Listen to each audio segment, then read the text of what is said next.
उसके जो पिता थे उस अधिकार से वंचित रहते थे। हमने इस संहिता में उनके पिता की भी चिंता की है और उन्हें भी संपत्ति में समान अधिकार देने का प्रावधान किया है। हमारी सरकार ने जो गर्भस्थ शिशु के अधिकार की भी चिंता की है और इस संहिता में गर्भ में पल रहे बच्चे की संपत्ति में अधिकार को अब पूर्ण रूप से संरक्षित कर दिया गया है।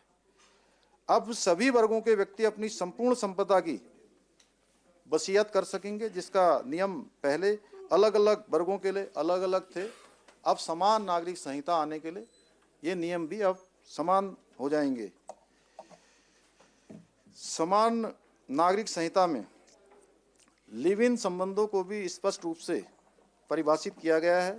इसमें माननीय उच्चतम न्यायालय के भी कई बार निर्णय आए हैं, उस पर मैं बहुत विस्तार से नहीं जाना चाहूँगा क्योंकि लगातार कई घंटों से इस पर चर्चा हो रही है, बहुत विस्तार से नहीं है। अभी आपके पास ये जो वॉल्यूम है इसके हमारे 4 वॉल्यूम 740 पेज के लगभग हैं। ये सारे वॉल्यूम आप लोग पढ़ लेंगे या जो हमारी ये ड्राफ्ट कमेटी ने कुछ उसमें बनाया है वो पढ़ लेंगे तो सारी चीज़ें उसमें स्पष्टता से आ जाएंगी।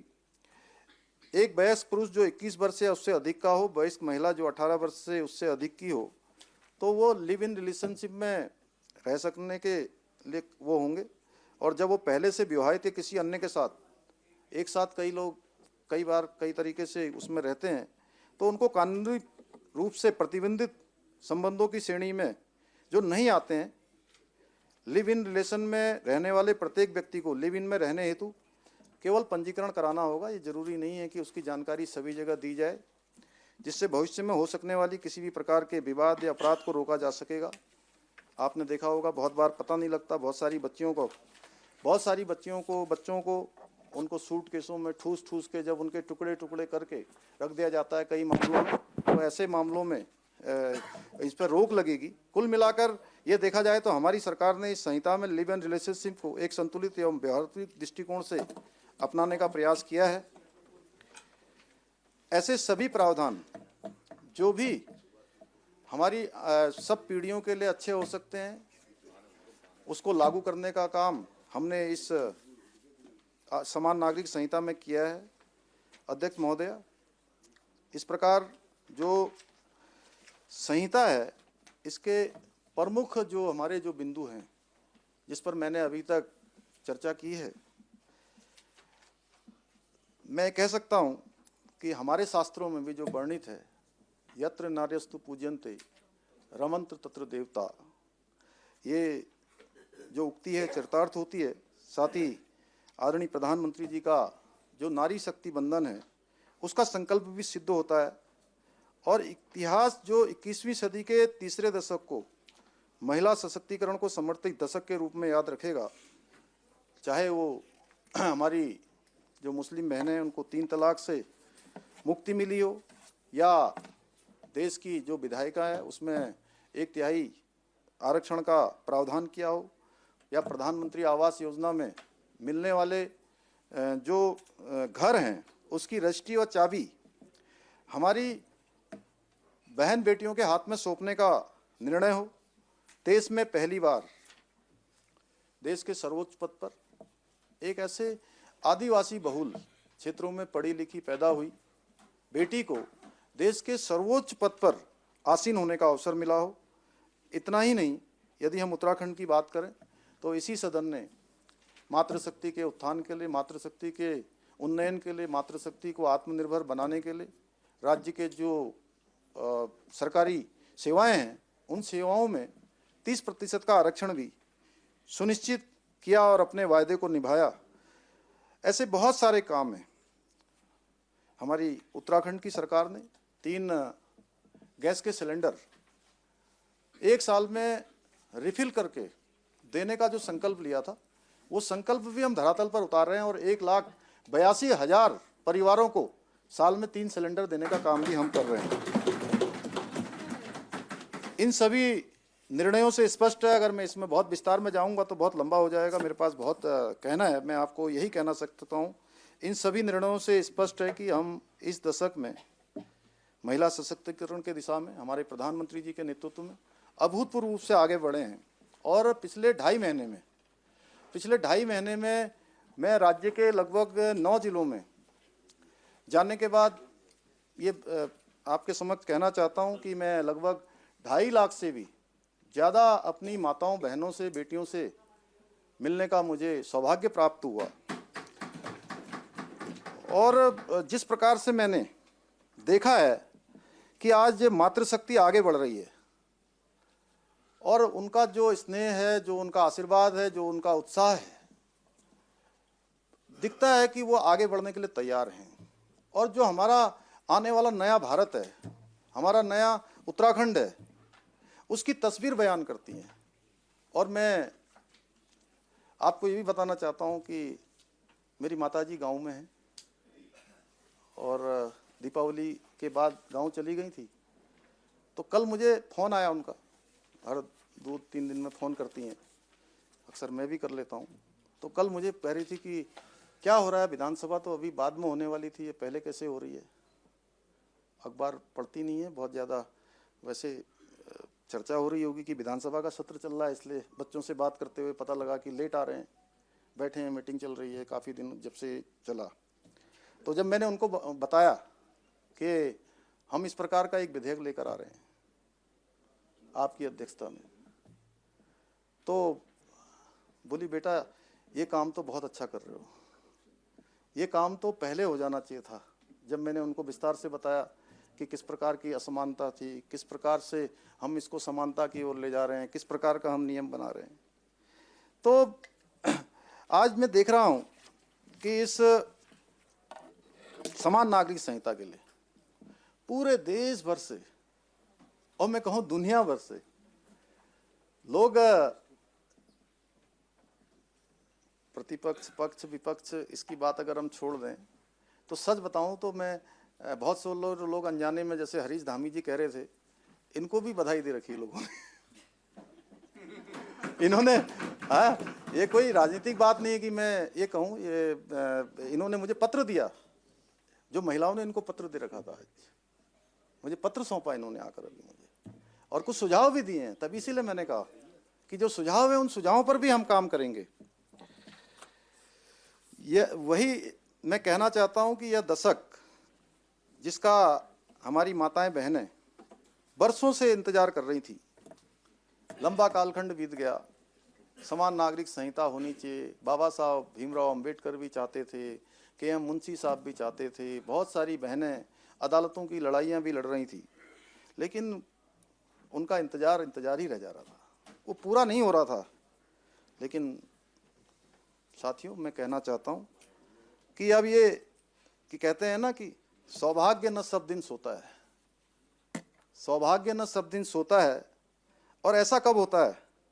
ऐसा होता है जब नीयत सच्ची होती है, नेतृत्व की नीयत सच्ची होती है, और जब विकल्प रहित संकल्प होता है, जब देशवासियों को अपना परिवार माना जाता है, जब अपने परिवारजनों के लिए, देशवासियों के लिए कुछ कर गुजरने की ललक होती है, जब नीतियां प्रभावी होती हैं, जब देश प्रथम होता है, जब राष्ट्र प्रथम होता है, तब नियम भी वैसे बनते हैं और तभी कानून भी ऐसे बनते हैं।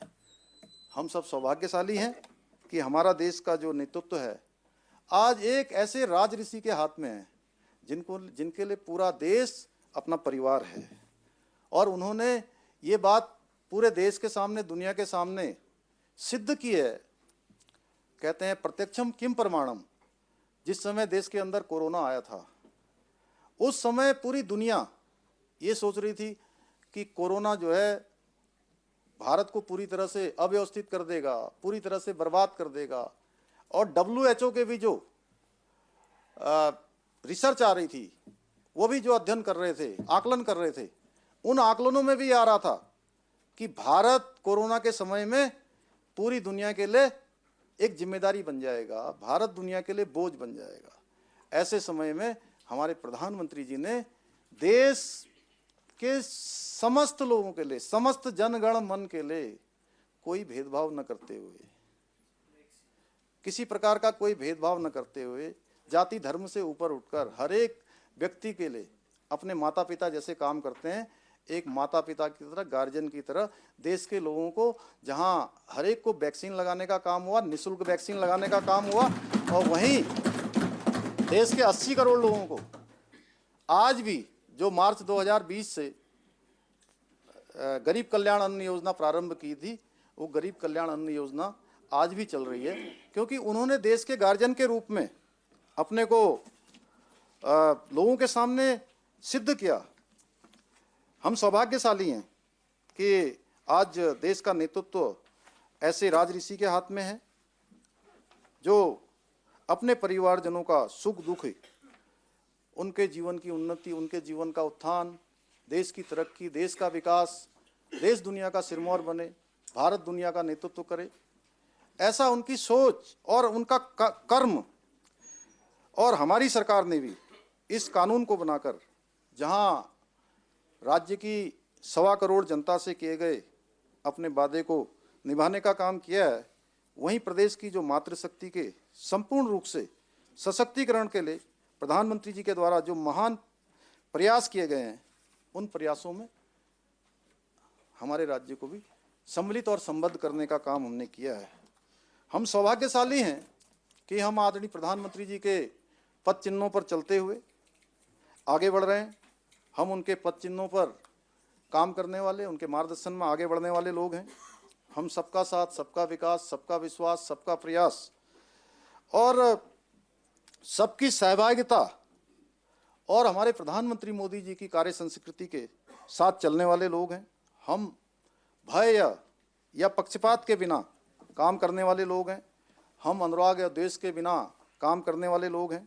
हम देश की अखंडता की पर चोट करने वाली जो धारा 370 थी, उस धारा 370 को हटाने वाले लोग हैं। हम देश का सबसे सख्त नकल कानून पर नकेल कसने वाले लोग हैं।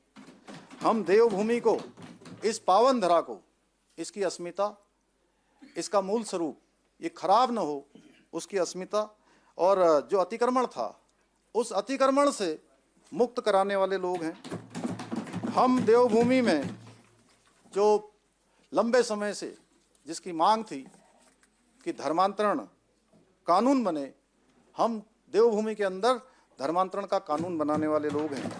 हम प्रभु श्री राम के आदर्शों पर चलने वाले लोग हैं। हम सदैव से अयोध्या में भगवान राम का मंदिर बने, मंदिर के निर्माण के पक्षधर लोग हैं। सच्चे अर्थों में नारी तू नारायणी की अवधारणा को मानने वाले लोग हैं।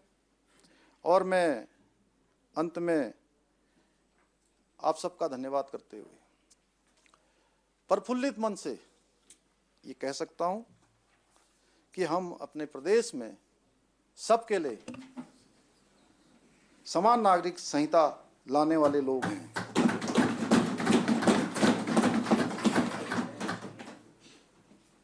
इतिहास, इस सदन को इतिहास ने बहुत बड़ा काम दिया है।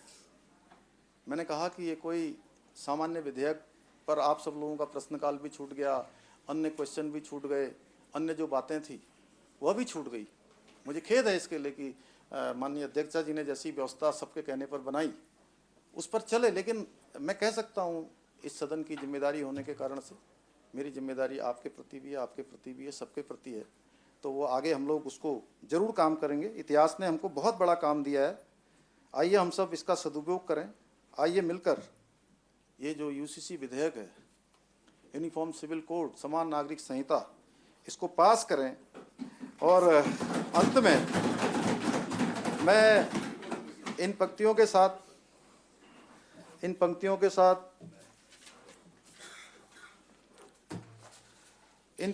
साथ अपनी बात को समाप्त करूंगा कि विकसित भारत का स्वप्न लिए, महिला सशक्तिकरण का लक्ष्य लिए हम नवनिर्माण पर निकले हैं। भारत का संविधान लिए, समता का संकल्प लिए, समरसता का ध्येय लिए, राम राज्य की बेला में सब लोगों का साथ लिए हम नवनिर्माण पर निकले हैं। भारत का संविधान लिए। आप सबका बहुत बहुत धन्यवाद। जय। धन्यवाद।